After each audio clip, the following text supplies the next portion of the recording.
Hi everyone. इस video में हम generic elective subject communication in management का पीवाईक्यू और एग्जामिनेशन पैटर्न डिस्कस करेंगे। इसके सिलेबस पर अगर नज़र डालें, पहली यूनिट में आपका एसेंशियल ऑफ बिजनेस इंग्लिश, इसके बारे में आप पढ़ोगे बिजनेस इंग्लिश की क्या एसेंशियल्स हैं। फिर आप पढ़ोगे लिसनिंग का क्या रोल है बिजनेस कम्युनिकेशन में। उसके बाद अगली यूनिट में आप पढ़ोगे ओरल बिजनेस कम्युनिकेशन और रूटीन रिटर्न कम्युनिकेशन के बारे में। फिर आप पढ़ने वाले हो ग्रुप डिस्कशन और इंटरव्यू के बारे में। और लास्टली आप पढ़ोगे मीटिंग्स और ईमेल एटिकेट्स और बिजनेस रिपोर्ट्स और प्रपोजल के बारे में। ये इसका ब्रीफ सा सिलेबस है। आइए चलते हैं इसके पीवाईक्यू की तरफ। पेपर एज यूजुअल 90 मार्क्स का आएगा। सारे क्वेश्चंस करने हैं आपको। इंटरनल चॉइस हर क्वेश्चन में देखने को मिल सकती है। पहला क्वेश्चन है, इसके दो पार्ट्स हैं। ये है जी, communication is a two way process exchanging ideas and information between two human beings, explain the statement. तो बेसिकली इस स्टेटमेंट में आपको ये प्रूव करना है कि कम्युनिकेशन टू वे प्रोसेस है। तो ईजिली आप प्रूव कर सकते हो कि अगर हम कोई बात कह के छोड़ दें तब तक उसका रिस्पॉन्स नहीं आए तो कम्युनिकेशन किस बात का। तो इसी के संदर्भ में कम्युनिकेशन की कुछ क्वालिटीज़, कुछ फीचर्स और प्रोसेस वगैरह आपको समझाना है। फिर आपको नोट लिखना है डायमेंशंस ऑफ कम्युनिकेशन। कम्युनिकेशन की डायमेंशन क्या क्या हो सकती हैं इसके ऊपर। अब इस क्वेश्चन के इंटरनल चॉइस में क्वेश्चन है, इसका ए पार्ट है, discuss the role of effective business communication within and outside the organization. अगर एक ऑर्गेनाइजेशन में कम्युनिकेशन इफेक्टिव होगा तो उसका ऑर्गेनाइजेशन में क्या रोल होगा वो आपको बताना है, अंदर भी और बाहर भी। बी पार्ट है, grapevine is advantages for an organization discuss. अब ग्रेप वाइन भी एक टाइप ऑफ कम्युनिकेशन है, काइंड ऑफ चैनल है। तो बताना है कि ये ऑर्गेनाइजेशन के लिए एडवांटेजेस है, इसके बारे में डिस्कशन करना है। इस तरीके से क्वेश्चन नंबर 1 समाप्त हुआ। फिर नेक्स्ट क्वेश्चन हमारा है, ए पार्ट है इसका, why is active listening important for interviews at work place. Interviews जो होते हैं उसमें एक्टिव लिसनिंग इंपॉर्टेंस क्यों है, और briefly state the barriers to active listening. Active listening के बैरियर्स क्या क्या हो सकते हैं, रुकावटें, वो आपको बतानी है। फिर नेक्स्ट क्वेश्चन है, eye contact is an important listening skill, do you agree with this statement, give reason for your answer. अब आई कॉन्टैक्ट जो ये भी एक kind of important listening skills है। अब इस स्टेटमेंट के संदर्भ में क्या आप इससे एग्री हो, अपने रीज़न के साथ आंसर दीजिए। ठीक है, आपसे पूछा गया है कि आप एग्री, आप डिसएग्री भी हो सकते हो, डिसएग्री भी हो सकते हो। नेक्स्ट पार्ट है, discuss the techniques that help improving listening ability. अब कौन सी टेक्निक है जिसकी वजह से आप लिसनिंग एबिलिटी इम्प्रूव कर सकते हो, वो डिस्कस कीजिए। ठीक है, ये क्वेश्चन नंबर 2 इस तरीके से समाप्त हुआ।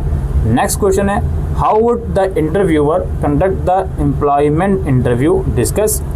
किस तरीके से इंटरव्यूअर एक एम्प्लॉयमेंट इंटरव्यू कंडक्ट करता है बताइए, और गाइडलाइंस बताइए जो प्रेजेंटेशन बनाते समय फॉलो करी जानी चाहिए। Guidelines which would be followed while making a presentation. इसके इंटरनल चॉइस में क्वेश्चन है कि भाई ग्रुप डिस्कशन क्या है और इसके मेरिट्स और डिमेरिट्स बताइए। फिर है, for participating effectively in a group discussion requires the right combination of speaking and listening skills, explain. अगर आप जीडी के अंदर अच्छे से पार्टिसिपेट करना चाहते हो तो आपके पास स्पीकिंग और लिसनिंग स्किल्स दोनों का अच्छा कॉम्बिनेशन होना चाहिए, सटीक। इसके संदर्भ में आंसर दीजिए। ठीक है, ये क्वेश्चन नंबर 3 इस तरीके से हमारा समाप्त हुआ। फिर नेक्स्ट क्वेश्चन आता है, ए पार्ट है, write a letter to an old customer from whom no order has been receive for a considerable time. अब कस्टमर को लेटर लिखें आप कि भाई बहुत टाइम से उस कस्टमर से कोई ऑर्डर नहीं आया आपको, उसके संदर्भ में। फिर है, write an application for the post of finance manager of messrs ABC enterprises in response to an advertisement in a newspaper. तो जो भी आपने एडवर्टीजमेंट देखा पोस्ट का, उसके रिप्लाई में आपको एप्लीकेशन लिखनी है। ठीक है, और write a circular to customer announcing the introduction of a new product which is superior to competitors product. तो कस्टमर को सर्कुलर लिखना है जिसमें कस्टमर को बताना है आपको कि आपने कोई ऐसा नया प्रोडक्ट लॉन्च कर दिया है जो सुपीरियर है आपके कॉम्पिटिटर्स प्रोडक्ट से।